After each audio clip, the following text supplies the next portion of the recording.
ஆத்தாடி ஒன்னத்தானே உயிர் நாடி தேடுது. காவேரி எங்கே போகும் கடல் வந்து கூடுது.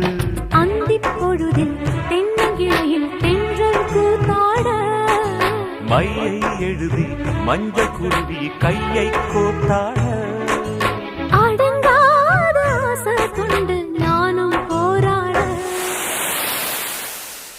உனக்கென பிறந்தவ ரெக்க கட்டி பறந்தவ இவதான்.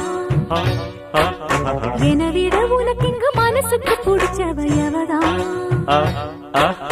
ஊரையெல்லாம் இவதானே கூவி அழைச்சா ஆசமாமன் இவன் தான் பாட்டு படிச்சா எம்மாடியோ. எனக்கென பிறந்தவ ரெக்க கட்டி பறந்தவ இவதான்.